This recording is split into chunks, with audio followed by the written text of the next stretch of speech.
Welcome to Manjula maths. இன்றைக்கி நாம் மிளகு சாதம் எப்படி செய்கிறது பார்க்க போகிறோம். இதற்கு 1 டேபிள் ஸ்பூன் மிளகு, 1 டேபிள் ஸ்பூன் சீரகம், மிக்சியில் கொஞ்சம் கரகரப்பாக அரைச்சிக்கலாம்.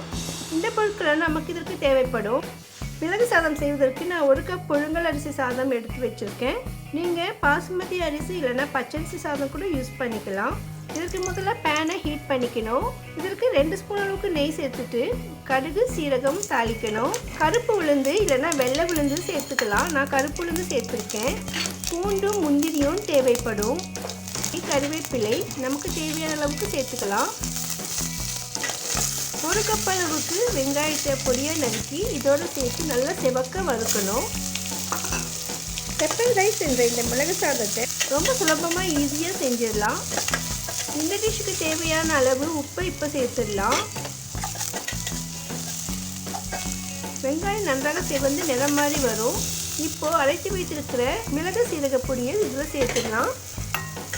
நன்றாக கலந்த பிறகு வேக வைத்த சாதத்தை இதோடு சேர்த்து நல்லா கலந்து விட்டுடணும். இப்போ மழைக்காலம், அடுத்து குளிர்காலம் வருது. இந்த மாதிரி சமயத்தில் இந்த மாதிரி பெப்பர் ரைஸ் செய்தால் சளி இது மாதிரி தொண்டை வலி வராமல் தடுக்கலாம். அவ்வளோதான், சூப்பராக மிளகு சாதம் ரெடி. நவராத்திரியில் சுவாமிக்கு பிரசாதமாக கூட படைக்கலாம். பூண்டு வெங்காயம் வேண்டாம்னா அதை தவிர்த்துடலாம். மழை காலத்திலும் குளிர்காலத்திலும் இந்த சாதத்தை எடுத்துக்கிறது ரொம்பவும் நல்லது.